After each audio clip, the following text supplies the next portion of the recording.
And you guys clearly had a lot of confidence coming into the game and believe you get back in. What did you see happen so early there that just brought a knockout punch and made it tough to come back? Luka. Just that simple. He had like 3 shots from the logo. So pretty much nothing we can do about it. What's your emotions as the season now comes to an end about what you accomplished and where it fell short? I just said we'll be back next year. Do you think this is something that you just have to go through experience to kind of build on? Unfortunately, it's going through it with a loss, but I guess so. What do you think about? Bring me a towel. And what do you think about this Mavs group and their potential of what they could accomplish in the finals? And what do you think you can take from what they did to stop you personally in this series and apply it to next year and beyond? Nothing.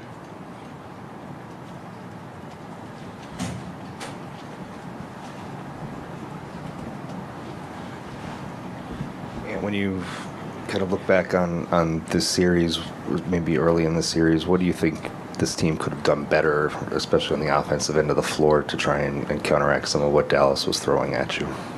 We never clicked all together as a team in this series. Not even one game. I think that was the main thing. The last 2 series, we was all clicking at one time, making shots and stuff. We wasn't clicking at one time now.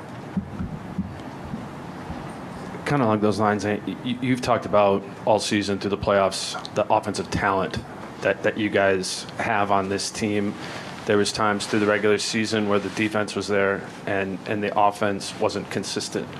When you reflect on the series or on the season, what do you think is missing to make the offense more consistent? I think it's all about just making shots. Yeah, I mean, this series alone, I don't think we shot the ball particularly well from the three-point line.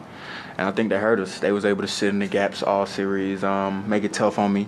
And their game plan worked because we weren't making shots. But we'll be back next year, man. Is there anything with them sagging as much as they can? Is there anything you can think of that you could have done better within that to find different ways to kind of get the offense going? No, not at all. I feel like I was getting to the teeth of the defense, creating good shots, creating the same shots that we was getting versus the other 2 teams that we played previously, and they just wasn't falling for us. And it's a lot of our guys' first time being in this light. So, especially me, it's my first time. So we'll be ready, man. We'll be all right. First time, took a loss. Congratulations to the Mavericks, and we'll be back. We'll be all right. This is the last. This is the last time we're going to get to talk to you before the off season here. So as you kind of maybe reflect on your season this year, where did you make the biggest growth, do you feel like, in your game over the course of the season? Just being able to read the floor. Not get as mad when teams double me and put 2 on me because I know my guys out there are going to knock it down. And just trusting my teammates. And obviously disappointing loss in this series, but what do you take away from the successful postseason run that you guys had, especially the momentum after the first 2 series? It's a lot of things to take away. I think the main thing is our identity, and we hung our hats on defense. I think we got a little away from that a little bit this series, and it showed. Because we're not the best offensive team. We always depend on our defense. So I think that's the main thing we take away from this playoff run is that we're a defensive team and we got to start there every night. And your first real deep playoff run, how much did you enjoy just what playoff basketball has to bring? It's fun, man. I love it. I wish we could still play. I wish we was going back to Dallas for Game 6. But those guys came out and they competed at a high level. And like I said, man, big shout out to them. But it's super fun, and I'm looking forward to being back right in this situation next year. And you start the season against Dallas in Abu Dhabi. When you were at that point, what did you envision for this season to look like versus what played out for reality? It's crazy because Slow-Mo said when we was in Abu Dhabi that he felt like we was going to play this team in the Western Conference Finals. He told me that in Abu Dhabi, so it's kind of crazy that we seen him. And but they made some changes to their roster big time, and it helped them a lot. And some of the young guys, Miller, and we didn't see some of those players. What do you got coming behind you with the younger guys? We got a lot. I mean, our coaching staff and organization, weight room guys, they do a great job of preparing those guys. So this summer is going to be big for our young group. I mean, including me. I'm still young. Because we got some players that's haven't been able to showcase their talent. We got a lot of players. Hey, and what did you learn through this playoffs, and what do you think it will do for you this summer as you prepare to come back next year and go even further? I mean, you just know how you got to train because, like I said, I've never played this deep into a basketball season.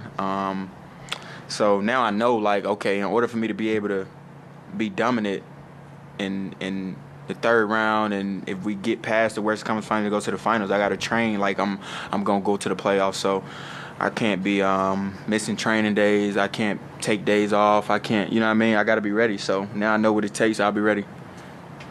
And I know it's a quick pivot here, but what are you looking forward to from the Olympics experience coming up? I don't even want to talk. I don't know. And as a leader of this team, what do you say to the other players on your team about workouts this summer? Is there specific things you want them to work on, or do you think they just improve on their own and you guys all come back for training camp? I mean, yeah, they got their own trainers, their own guys. Yeah, they just work on their game. But I just told them, like, y'all know that we're going to be right back in the same position next year. So y'all know how y'all need to train to get ready, and include myself, like, you know, because we trained this year as if we was going to just play 82 games, maybe one round of the playoffs. We didn't know we was going to go this far, so we didn't train like it this summer. I know nobody did, especially myself. So I think this summer is going to be huge for all of us because we know what type of team we got and we know what we're capable of, so we need to train like we know what we're going to do. What goes into training to play deep into the playoffs like you're talking about right now? Just a lot of things. I think this summer I'm gonna go back to how I trained the year that I was going to college. I think I was in the best shape of my life in my freshman year of college. A lot of air dying, the bike stuff, a lot of stuff like that, man, that make me uncomfortable. And at 22 years old, your Olympics coming up, getting this far in the playoffs. The story of legendary company is on the course of being written. When you get into this offseason, the Olympics, what's your biggest motivation, inspiration? What keeps your fuel, your drive to be in moments like this and to be as good as you have been? I think my brother, man. My brother, just seeing him. He works every day. He makes music to about 5, 6 o'clock in the morning. When I wake up, he still be up making music. So him just, working to get himself out there and be the best that he can be, it makes me get up every morning and want to be the best that I want to be. And just showcasing to the world what I can do. I think that's another thing that drives me. Awesome. Thanks, Ant. All right.